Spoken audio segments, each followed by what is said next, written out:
Ciao ragazzi, bienvenue à Buonasera Calcio, l'émission qui donne son avis sur l'actualité du football européen 2 fois par semaine. Chaque lundi et chaque jeudi à 20h30, je passe 30 minutes avec vous en direct sur Twitch, mais aussi en podcast à écouter sur toutes les plateformes de streaming. Bonne émission. Bonsoir à tous, bienvenue à Buonasera Calcio.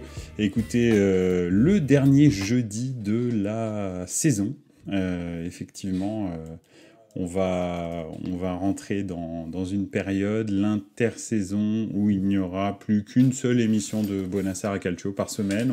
On va garder le lundi pour pouvoir discuter un petit peu des sujets intéressants de cette intersaison, mercato, stratégie, géopolitique du foot, bref, on va vraiment aborder énormément de sujets pendant cette intersaison, mais on va arrêter de faire 2 émissions par semaine, et puis à partir bien sûr du mois de septembre, ça repartira avec une émission le lundi, une émission le jeudi, pour pouvoir analyser toutes les reprises de tous les championnats et les Coupes d'Europe.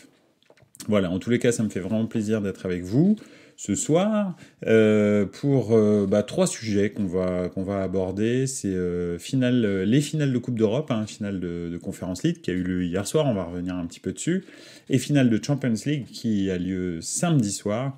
Donc on va se projeter un petit peu sur ce match Inter-Manchester City. C'est, la dernière chance des clubs italiens, parce que ça s'est pas très bien passé hier. Donc voilà, on va analyser un petit peu et voir quelles sont les chances de l'Inter et de Manchester City. Voilà. Ensuite, on va passer sur Maldini, clap de fin. Effectivement, ça s'est terminé entre l'AC Milan et Paolo Maldini, la légende absolue du Milan, bien entendu, mais aussi de ce sport. Donc c'est une des légendes de ce sport, je pense qu'il n'y a pas à discuter, il fait partie des 10 joueurs que, si je dois citer des légendes absolues du football, je le mets dedans. Donc voilà, c'est très triste. En tant que supporter du Milan, je suis attristé par cette nouvelle. Mais après la tristesse, et c'est pour ça que j'ai pas voulu en parler lundi, parce que bon, c'était dans les tuyaux, mais c'était pas confirmé déjà, première chose. Et ensuite, j'avais pas envie d'analyser ça à chaud parce que je voulais voir si le Milan avait un plan, Redbird avait un plan. Donc voilà, donc je vais essayer de vous dire un petit peu ce qui a marché avec Maldini, ce qui n'a moins bien marché. La direction prend Redbird, comment est-ce que ça aurait pu continuer à fonctionner ou pas, et voilà. Ok. Et puis ensuite, on va revenir sur la stratégie saoudienne. Pourquoi ? Parce que vous entendez, il y a des transferts dans tous les sens en Arabie Saoudite. Karim Benzema, mais bientôt N'Golo Kanté. On parle de Sergio Ramos, on parle de Modric, on parle de Loris, etc. C'est pas fini, voire même Busquets. Donc voilà, donc c'est pas fini, et je voulais un petit peu j'ai lu et écouté beaucoup de choses ces derniers temps sur la stratégie saoudienne, et donc j'avais envie de partager ça avec vous et de vous donner en tous les cas mon point de vue sur qu'est-ce que fait l'Arabie Saoudite. Est-ce que ça colle à ce qu'a fait le Qatar par exemple, ou ce qu'est en train de faire Abu Dhabi aussi, ou bien c'est un petit peu c'est différent. Et effectivement c'est différent, l'Arabie Saoudite est différent déjà d'une parce que c'est un beaucoup plus grand pays, et donc on va analyser ça tous ensemble. Voilà. Eh bien écoutez, on va commencer par le début, la finale de Champions et la Conference League. Alors on va évacuer la Conference League, on va en discuter tout de suite. Hier soir, je ne sais pas si vous avez regardé le match, mais il y avait un petit peu 2 équipes, 2 salles, 2 ambiances. La Fiorentina qui jouait vraiment le jeu, qui jouait énormément au football, qui pour moi a été la meilleure équipe des deux, avec un Buenaventura absolument étincelant, vraiment. En plus il marque le but égalisateur, mais au-delà de ça il a rayonné sur le milieu de terrain. Amrabat aussi a fait un très très bon match. Après, c'est vrai que devant, malheureusement, c'est quand même pas ultra brillant, la Fiorentina, donc ils ont pas vraiment, ils ont pas vraiment été décisifs quand il fallait, ou alors quand ils l'ont été, il y avait un tout petit hors-jeu de 10 cm. Enfin bon, bref, c'est comme ça, c'est le football. Donc voilà, mais je trouve que sur l'ensemble du match, la Fiorentina était supérieure à West Ham, et ça veut dire quelque chose. Pourquoi est-ce que je vous dis ça? Parce que je disais exactement la même chose lundi au sujet de la Roma, qui pour moi était supérieure aussi en finale au FC Séville. Et c'est là où, vous savez, la Coupe d'Europe, c'est de l'expérience. Alors il y a de l'expérience à plusieurs niveaux. Il y a l'expérience au niveau des clubs, des clubs comme le Milan, comme, je sais pas, la Roma, comme la Fiorentina, dans une moindre mesure, mais en tous les cas, voilà, des clubs qui vous font arriver loin dans les compétitions. Et puis, il y a l'expérience des groupes. Et ça, c'est ce qui vous fait gagner. Donc, c'est vraiment, il faut les deux. Il faut que le club soit expérimenté et sache gérer ce genre de moment. Et il faut aussi des groupes de joueurs qui sont expérimentés aussi, ensemble, à ces joutes européennes. Alors la Serie A est revenue sur le devant de la scène cette année avec 3 clubs en Coupe d'Europe, 5 en demi-finale, 7 en quart de finale, bref, c'était fantastique. Ça n'empêche que pour l'instant on est sur un 0 sur 2 et que probablement c'est quand même mal barré pour la finale de Champions. On va regarder, on va en parler un petit peu après. Mais c'est parce que justement les groupes n'ont pas de vécu encore à ce niveau-là. Les clubs si, mais pas les groupes. Donc voilà, ils reviennent. C'est le retour de la Serie A. Ça n'est que le début, j'espère. Je pense que c'est que le début parce que les clubs sont ambitieux, les entraîneurs sont ambitieux aussi. Vous avez vu le jeu d'Italiano qui joue contre une équipe de Première Ligue, qui n'hésite pas à se découvrir, à attaquer, à être ambitieux, etc. Donc voilà, les clubs sont ambitieux, les entraîneurs sont ambitieux, les joueurs sont bons. Il y a des projets qui sont vraiment très très intéressants, pas du tout uniquement basés sur l'argent et est-ce que je peux dépenser plus que l'autre. Pas du tout quand on voit le projet du Napoli, du Milan, de l'Atalanta, de la Fiorentina, etc. Alors, la Roma c'est un peu différent, mais bon voilà.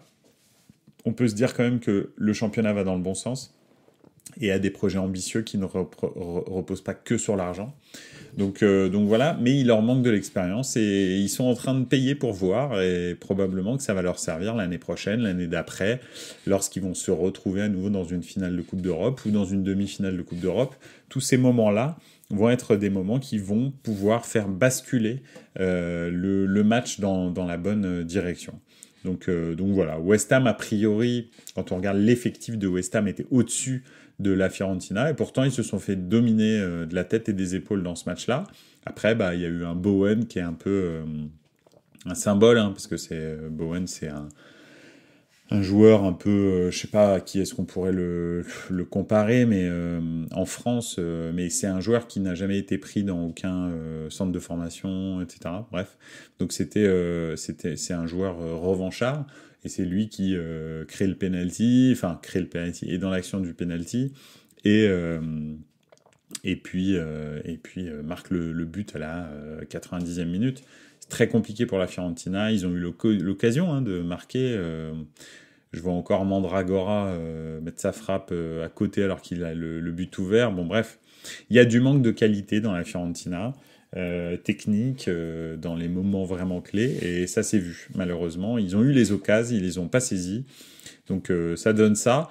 Mais en tous les cas, ils ont bien représenté, je trouve, le football italien. Comparé à la Roma, c'est déjà mieux, je trouve. C'est déjà mieux parce que moi, ce match m'a un petit peu... en tous les cas, ça m'a enjoué de les voir jouer. Ils étaient très, très ambitieux. Ils étaient très souvent dans les 20-30 mètres de West Ham. Donc voilà, après West Ham, c'est pas la meilleure équipe de Première Ligue. Ils terminent 14e ou 15e cette saison. Ils ont galéré toute la saison. Donc bien sûr, je ne suis pas en train de dire la Serie A est meilleure que la Première Ligue, c'est pas ça. Je dis juste que c'est une équipe de Première Ligue avec un très gros budget qui se fait sérieusement bouger par une équipe 9e de Serie A qui a un budget qui doit être un 10e de ce que West Ham a. Donc voilà, j'exagère avec un 10e, mais un quart ou un 5e, je pense qu'on est dans les chiffres. Donc voilà, donc c'est très très bien. Malheureusement, pas encore vainqueur. Alors, on va basculer de l'autre côté. Alors West Ham, juste pour revenir, West Ham, il n'avait rien à proposer excepté mettre des taquets. Aucun jeu, rien du tout. Juste, ils attendaient que la Fiorentina fasse une erreur pour faire un contre. Voilà un peu le jeu de West Ham. Bon, voilà. Après, je comprends pourquoi ils sont 15e de Première Ligue. Hein. Il n'y a aucune ambition. Après, en Conference League, ça suffit. Bien sûr, en Europa League, ils ne seraient jamais arrivés en finale. Enfin, voilà, quoi. Donc voilà. Moi, je termine avec ça. La Champions League, finale, samedi, 21h, Manchester City, Inter Milan à Istanbul. Istanbul, hein, un stade qui me fait encore mal quand je prononce son nom. Mais bref, quoi qu'il en soit, cette finale va être très intéressante parce que je pense que l'Inter est le poil à gratter, s'il doit y en avoir un en Europe, de Manchester City. Manchester City est très supérieur à l'Inter. Je ne suis pas en train de vous vendre l'Inter est au niveau, etc. Pas du tout. Manchester City, l'équipe de Manchester City est très supérieure à l'Inter. Bien entendu, pas le club, hein. c'est un club, bref, voilà, je vais pas m'étendre là-dessus, mais voilà. En tous les cas, l'équipe est très supérieure. Mais s'il y a bien une équipe qui peut les embêter, pour rester poli, c'est bien l'Inter. Pourquoi ? Parce que c'est très très physique l'Inter. C'est très très technique au milieu du terrain et ça a une vitesse et une puissance devant que peu d'équipes ont. Ce qui fait qu'en contre, ils sont létaux. Vraiment, c'est assez impressionnant. Puis en plus, ils ont deux pistons qui sont ultra performants entre Di Marco et Dumfries. Devant Lautaro Martinez, Lukaku ou Dzeko, c'est ultra fort. Et au milieu de terrain, la triplette Brozovic, Barella et Çalhanoğlu, c'est incroyable. Donc non, franchement, j'ai vraiment hâte de voir ce match parce que j'ai pas l'impression que l'Inter va se faire... Alors, ils vont se faire dominer, très clairement, mais vraiment beaucoup, beaucoup. Et c'est pas inquiétant pour l'Inter. C'est quelque chose qu'ils aiment. Ils vont peut-être même... de temps en temps donner l'impression qu'ils sont complètement à côté du match. Mais en fait, ils adorent se faire dominer, mais à la moindre erreur de relance, de placement, de quoi que ce soit de Manchester City, je pense qu'ils vont s'en souvenir 2 minutes, parce que la puissance des 2 ou 3 attaquants, enfin des 2 attaquants, des 3 attaquants, mais il n'y en aura que 2 qui joueront demain, parce qu'ils jouent en 3-5-2, c'est tellement impressionnant. Ils sont Lautaro Martinez est dans une forme, mais vraiment, on dirait effectivement, et moi il me fait vraiment beaucoup penser à Milito, en plus fort et plus dynamique, mais je veux dire, il touche, là, à l'heure actuelle, il touche les étoiles. C'est-à-dire, tout tire à peu près, même si c'est des demi-tirs, hein, c'est cadré et ça fait but. C'est incroyable. Donc, je pense sincèrement qu'il peut vraiment faire très très mal à Manchester City. En plus, c'est son année, quoi, hein, Coupe du Monde, finale de Coppa Italia, il la gagne et il marque un doublé, et puis en l'occurrence, finale de Champions League. Donc je pense que vraiment, l'Inter, s'il y a une équipe qui peut vraiment faire mal à Manchester City, c'est l'Inter, parce que l'Inter ne va pas essayer de rivaliser avec City, là où ils sont le meilleur. Au contraire, ils vont essayer de rivaliser avec City là où ils sont le moins bons, c'est-à-dire le jeu en transition. Donc, ça va vraiment les challenger, je pense. Et c'est pas une question c'est pas une question de vitesse. Hein. Walker va pas suffire parce que effectivement, c'est pas des appels en profondeur que fait l'Inter. Il cherche pas à partir dans votre dos. L'Inter en fait déplace votre bloc de façon très très rapide et vous met sur le reculoir en fait. Donc c'est ça que fait l'Inter et c'est ça qui effectivement fait en sorte que je pense que l'Inter a vraiment une très très grosse carte à jouer pour cette finale de Ligue des Champions. On verra bien. Il est aussi possible qu'ils prennent 4-0 hein, s'ils prennent un but très rapidement, mais je pense qu'ils peuvent, c'est peut-être quasi la seule équipe qui peut les bouger, City, enfin les bouger pas dans le jeu, hein, mais dans le contre, dans la transition. Salut Jacques Lafritte, merci d'être là, bienvenue. On était en train de débriefer les finales de Coupe d'Europe, hein, donc celle d'hier, et puis la finale de Champions. Donc voilà, enfin débriefer, pas débriefer, mais anticiper cette finale de Champions League. En tous les cas, du côté de l'Inter et du côté de Man City, tout le monde est là. Il n'y a pas de blessés, même Mkhitaryan qui s'était blessé en championnat récemment, il sera là. Alors, il sera pas titulaire, je crois, mais il sera sur le banc en tous les cas. C'est pour ça que ce sera Çalhanoğlu, Brozovic, Barella au milieu, et pas Çalhanoğlu, Barella et Mkhitaryan. Souvent, c'est comme ça. Donc voilà, donc non, ça va être bien parce que tout le monde est au top. Erling Haaland a marqué le pas, très sérieusement, je ne sais pas si vous avez remarqué, mais ça fait bien longtemps qu'il n'a pas marqué. Ce serait bien qu'il continue à pas marquer. Ça, moi, personnellement, ça ne me dérangerait pas. Donc voilà, je dois vous avouer que très sincèrement, voir l'équipe de Manchester City soulever la Champions League me ferait très très mal aux yeux, parce que je trouve que c'est pas un projet qui me plaît. Voilà, j'aime pas du tout ce type de projet soutenu par des États, etc. Prendre des clubs qui sont un petit peu artificiels et en faire la meilleure équipe du monde à coût de milliards de livres sterling, c'est pas du tout le genre de projet qui me plaît. Donc voilà. Donc j'avoue que s'ils peuvent ne pas la prendre, ça m'arrange. Même si, bon, finalement, c'est la peste et le choléra pour moi, parce qu'en face, c'est l'Inter, mais je préfère quand même que l'Inter prenne une 4e Champions. Ça me ferait plus plaisir. Enfin, ça me dérangerait moins, plus exactement. Donc, voilà. Voilà. Écoutez, on verra bien. J'ai vraiment hâte, en tous les cas, de vivre cette finale de Coupe de Champions League. Je pense que ça va être vraiment l'apothéose de la saison, la cerise sur le gâteau, bref, appelez-le comme vous voulez. Mais je pense que ça va être un sommet de football, probablement le meilleur de toute la saison. Donc, j'ai vraiment hâte. Donc voilà. Je vais passer maintenant à un sujet un peu délicat pour moi. C'est la fin de Maldini au Milan. 4 ans après, il est arrivé en 2019 dans un club complètement aux abois. Il a restructuré avec l'aide de Gazidis, parce que Gazidis a été vraiment prépondérant dans la structuration du club. Donc lui, il s'est occupé vraiment que du sportif, Gazidis de tout le reste. Gazidis a restructuré le club, on l'oublie beaucoup, et c'est pour ça aussi que je voulais en parler, parce que Gazidis est un super président, vraiment, et c'est quelqu'un qui a fait des choses extraordinaires. Sa fin de règne s'est terminée un petit peu bizarrement, parce qu'il a eu un cancer de la gorge, il s'est fait opérer, etc. Bon, donc bref.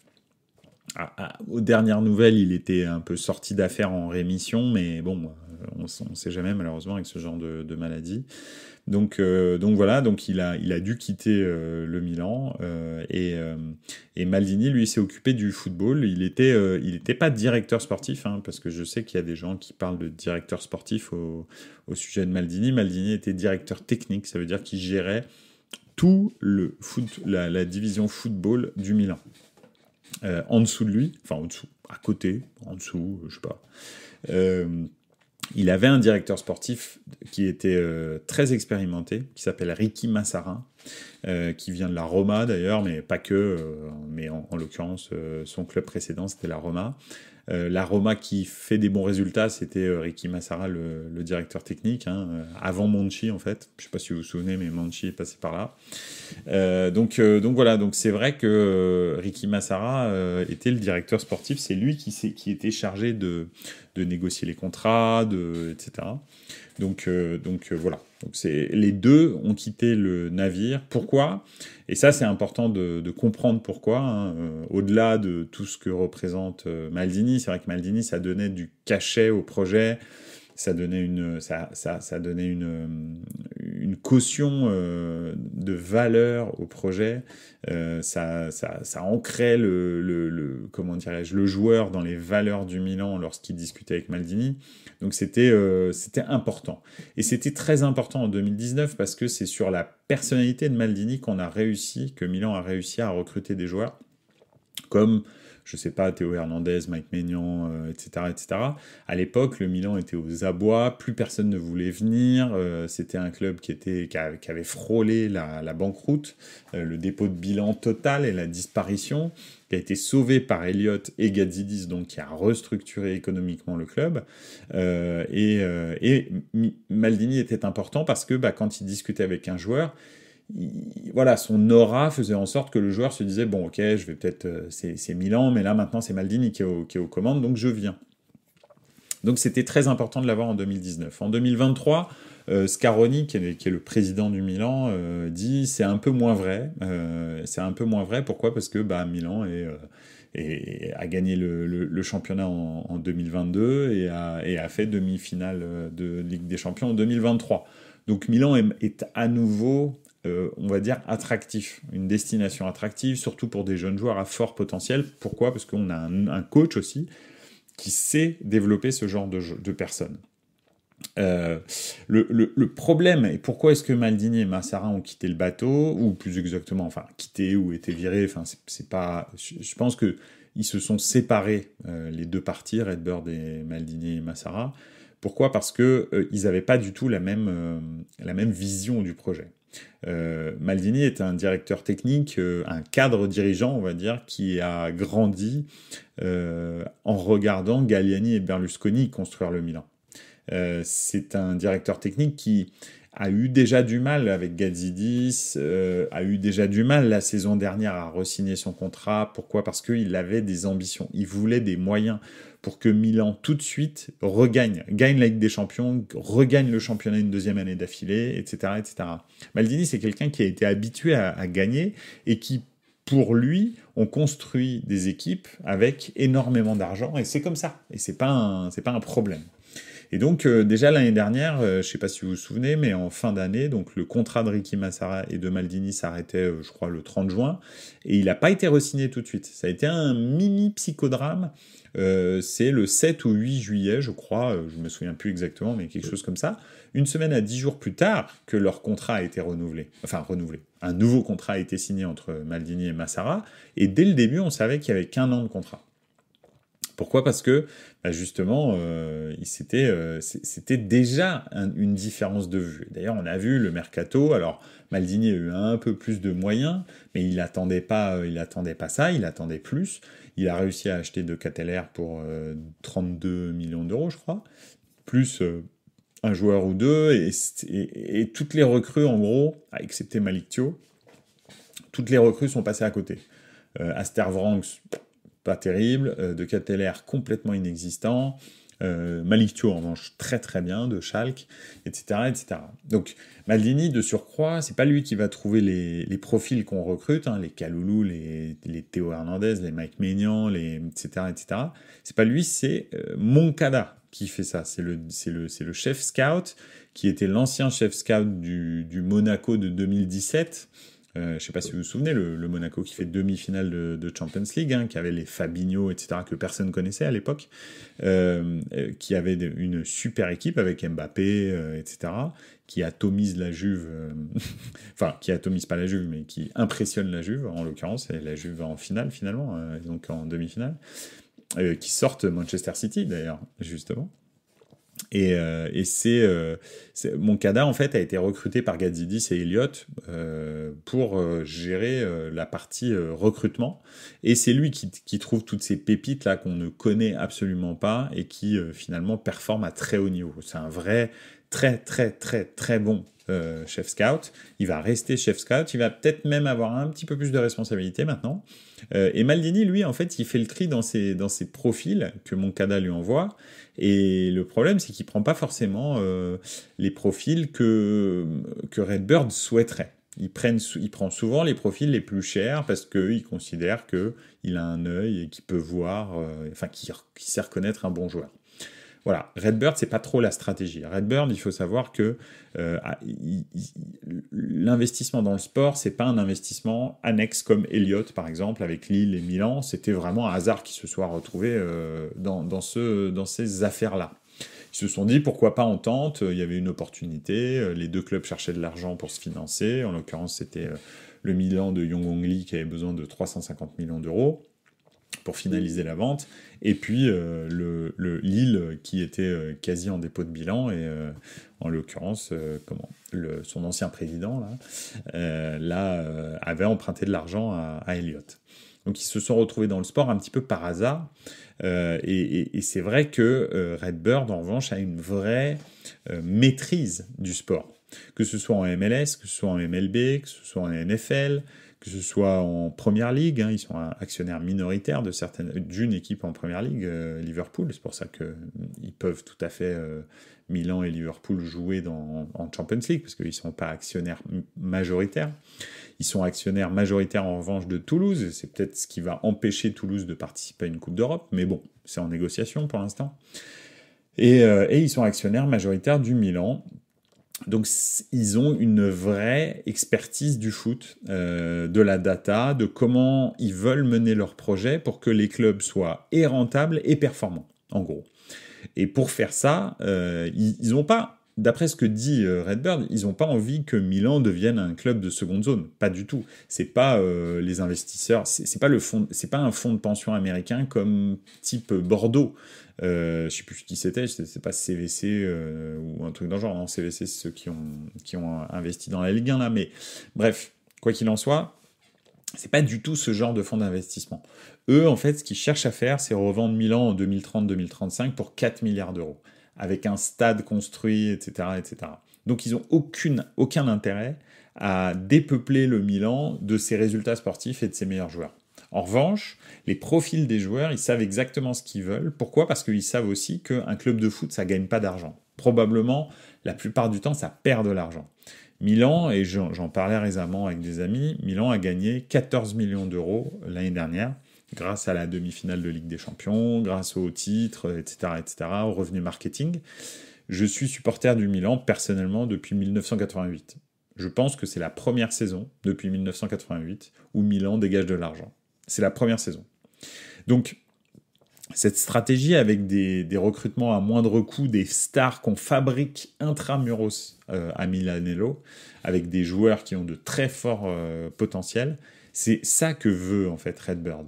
Redbird, ils veulent ça. Pourquoi ? Parce qu'ils veulent, pour pouvoir revendre un club 4 milliards d'euros, il faut que non seulement effectivement il y ait des infrastructures, donc le stade, tout ça, non seulement il y ait des résultats sportifs, bien entendu, mais aussi il y ait des revenus. S'il n'y a pas de revenus, si c'est pas un club sain, il n'y aura jamais ces 4 milliards d'euros. Donc voilà un petit peu la stratégie. Et Maldini est un directeur que j'aime. Enfin, pour moi, je suis fan de personne. Vraiment, j'ai pas de. Non, j'avoue que j'ai beaucoup aimé Zidane dans ma carrière, mais tout s'est arrêté un soir de 2006. Je vous laisse deviner lequel. Pour moi, il m'a trahi comme jamais. Il aurait pu me trahir plus. Et en l'occurrence, à part lui, pour moi, ce qu'est le football, comment est-ce qu'on doit se comporter dans le football et dans la vie, hein, pas seulement dans le foot, mais dans la vie, la fidélité de Paolo Maldini, le charisme de Paolo Maldini, le leadership naturel de Paolo Maldini, pour moi, c'est ça le football. Donc, je suis complètement, on va dire, acquis à la cause de Maldini. Mais c'est un directeur à l'ancienne, et c'est un dirigeant à l'ancienne, et je pense que Redbird a un plan pour le Milan, et c'est un plan qui est viable. Et c'est d'ailleurs pour ça qu'ils veulent garder Pioli. Pourquoi ? Parce que Pioli, lui, sait développer des jeunes talents très promoteurs, les amener au plus haut niveau, les faire gagner même, comme il l'a fait. Donc bien sûr, avec de l'aide, hein. Maldini était là tous les jours à l'entraînement pour encadrer ces joueurs-là. Il y avait aussi Ibrahimovic, il y avait bien sûr Ricky Massara, etc. Là, c'est une nouvelle équipe qui va arriver, un petit peu plus étoffée, avec moins de pouvoir centralisé dans les mains d'une personne, mais plus des décisions collégiales. En tous les cas, c'est ce qu'ils ont expliqué dans leur on va dire, communiqué, hein, par le biais du président, mais aussi du secrétaire général, etc. Donc voilà, moi j'attends de voir, je suis pas encore complètement déprimé, je suis oui, touché par le fait que la caution d'Amilan du Milan soit partie, mais je me dis aussi que Redbird a tous les intérêts du monde à faire du Milan une équipe qui gagne. Donc voilà, j'attends de voir la stratégie, enfin je la connais, je vais voir si elle marche sans Maldini et sans Ibrahimovic. C'est surtout ça en fait que je veux voir. Si elle marche, eh ben, écoutez, on verra. Là, on voit déjà des joueurs comme Maignan, comme Théo Hernandez qui hésitent à re-signer ou à partir. Théo à partir, Maignan à re-signer son contrat. Ce que je peux comprendre, hein, parce qu'ils ne savent pas quelle direction prend le projet.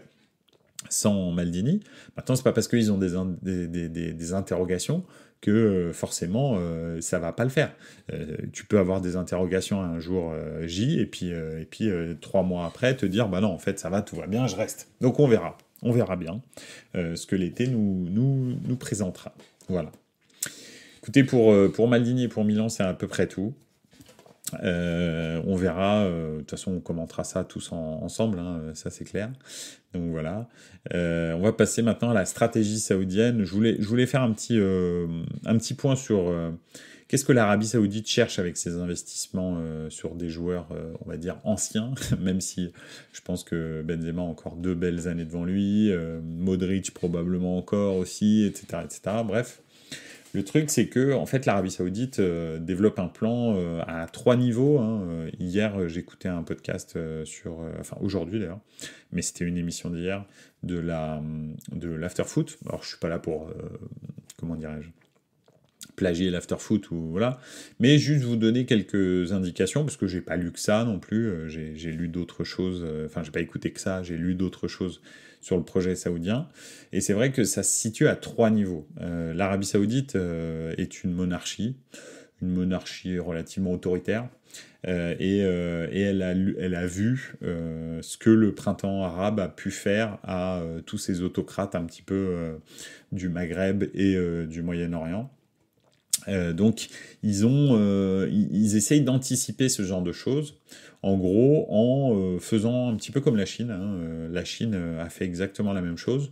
En gros, c'est laisser les gens accéder à un mode de vie beaucoup plus occidental, cool, avec des loisirs, avec les mêmes loisirs que tout le monde, hein, comme même en Russie, c'est la même démarche.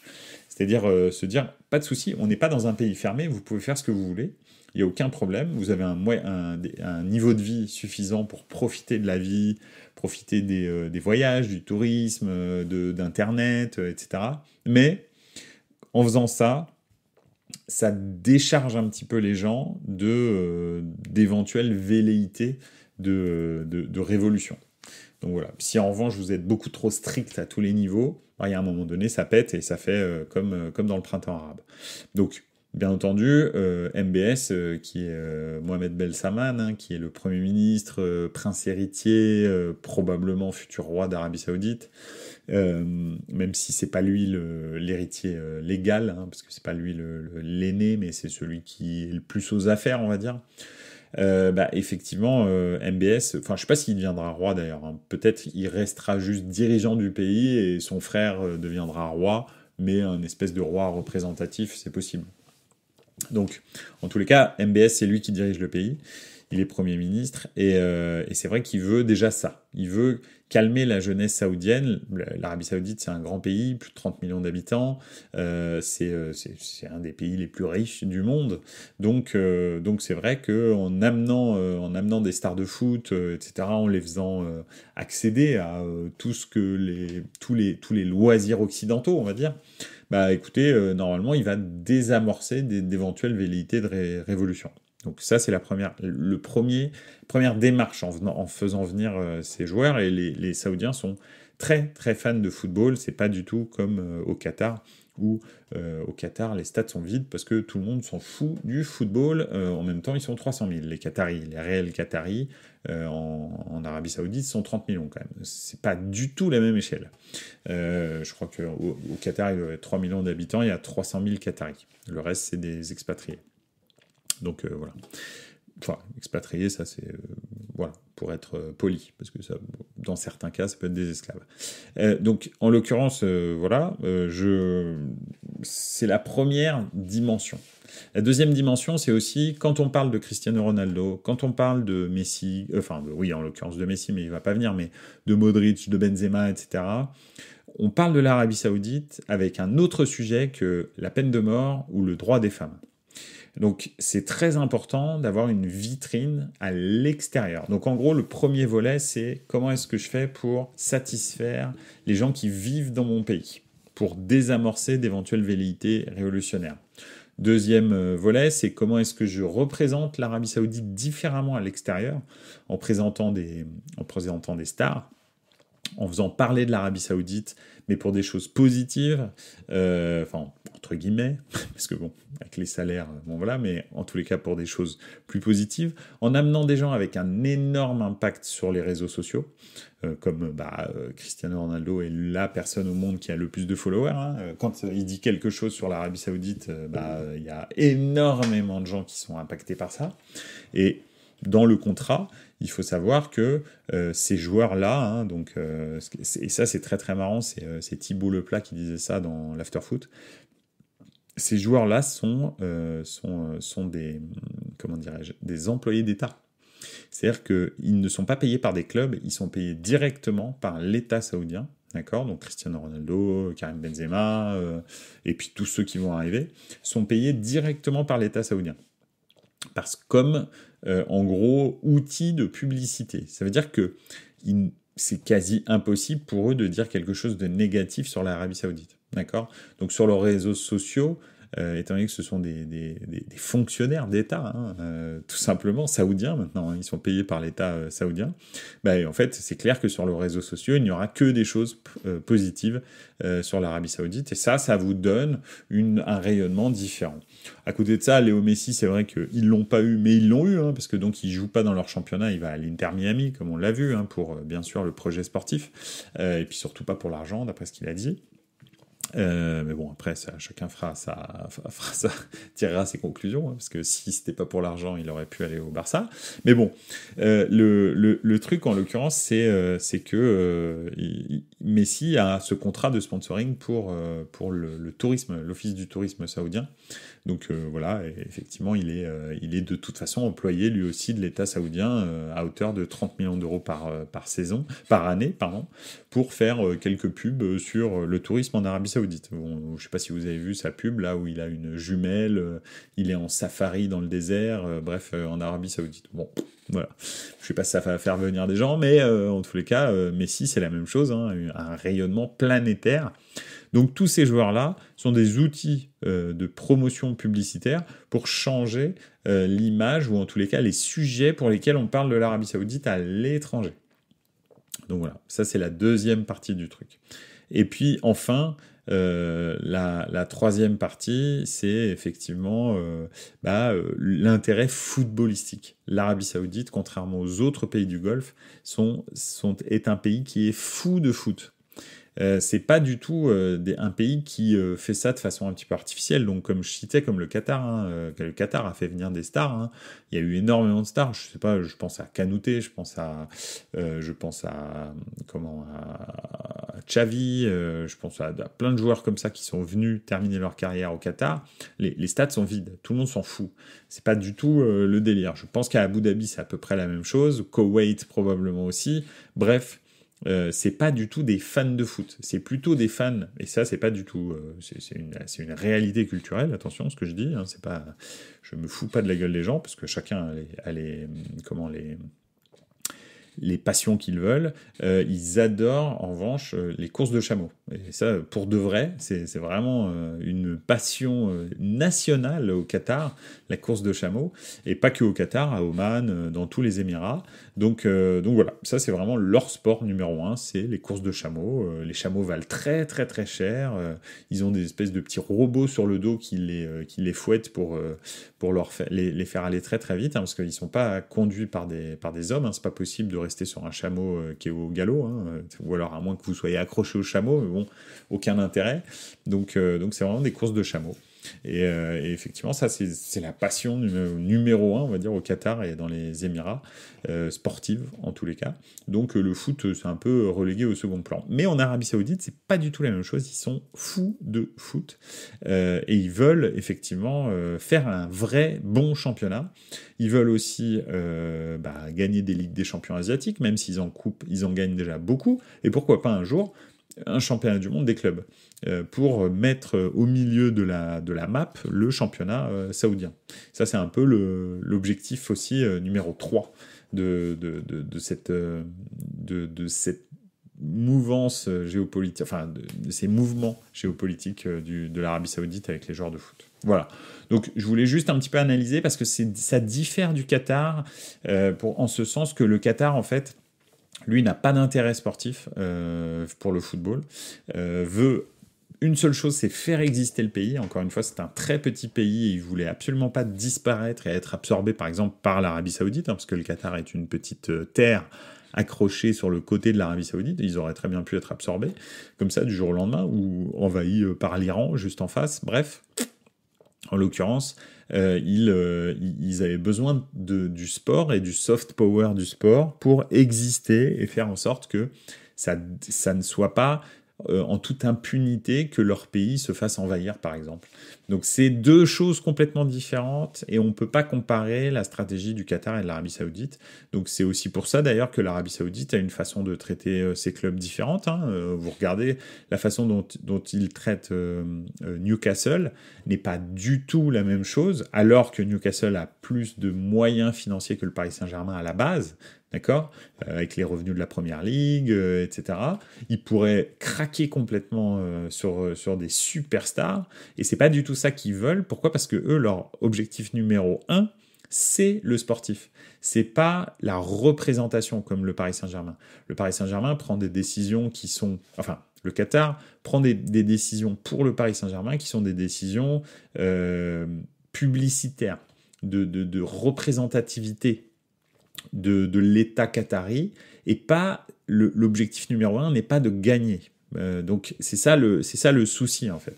C'est pour ça que le Paris Saint-Germain ne gagne pas. Newcastle se construit comme un vrai très bon club de foot, avec un très bon entraîneur, des choix qui sont pris par des professionnels du football. C'est pas MBS qui prend des décisions, c'est pas non plus le ministère du sport qui prend des décisions pour Newcastle, c'est le directeur sportif qui prend des décisions pour Newcastle en accord avec Eddie Howe.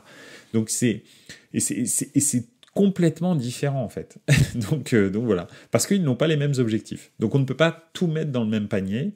Abu Dhabi, c'est un peu la même chose que le Paris Saint-Germain, sauf qu'ils ont confié les clés du camion. Ils ont parié sur une superstar, mais cette superstar, c'est Guardiola. Donc étant donné que c'est l'entraîneur, la superstar, bah, on va dire que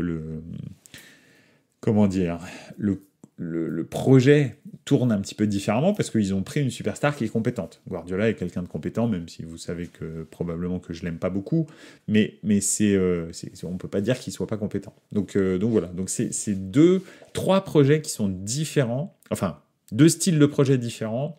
Et puis à l'intérieur de la représentativité de Abu Dhabi, des Émirats Arabes Unis et du Qatar, il y a aussi la façon de faire différente pour la représentativité. Donc voilà. Donc c'est pas, il faut pas juger les investissements saoudiens, les décisions saoudiennes à l'aune des décisions qataries et dire ah ouais mais vous voyez l'Arabie Saoudite ils sont plus intelligents. Non, c'est juste différent. Ils ont des objectifs différents donc forcément ils y vont différemment.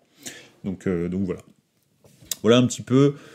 Avec le recul, ce que je pense de la stratégie saoudienne dans le football, qu'est-ce que ça va donner voilà, écoutez, après, les gens qui jugent l'Arabie Saoudite ou pas, je voulais partager quelque chose aussi qui est une réflexion propre, mais ça fait bien longtemps que j'ai arrêté de penser au bien et au mal, et de me dire que ça existait. Je suis désolé, là je rentre dans des considérations presque philosophique, mais je pense que le bien et le mal c'est un problème de comment dirais-je, de contexte socio-éducatif et de contexte socio-culturel. C'est-à-dire que ce qui est toléré chez nous à l'heure actuelle, on va dire, quand je dis chez nous, c'est en Occident, dans 20 ans, probablement qu'on se dira, mais comment est-ce qu'on faisait pour faire ça il y a 20 ans ? On s'auto-jugera en disant, ce qu'on faisait il y a 20 ans, c'est vraiment pas bien du tout. Comment est-ce que ça se fait qu'on fasse ? Parce qu'en ce moment, probablement, il y a des choses qu'on fait, qu'on trouve limite normales, qui vont être jugées pas bien dans 20 ans. Donc, ce sera juste une question de contexte socio-culturel, socio-éducatif et temporel. En gros, le bien et le mal, c'est temporel. C'est temporel et ça dépend de votre niveau socio-éducatif et socio-culturel. Niveau ou moment dans le développement.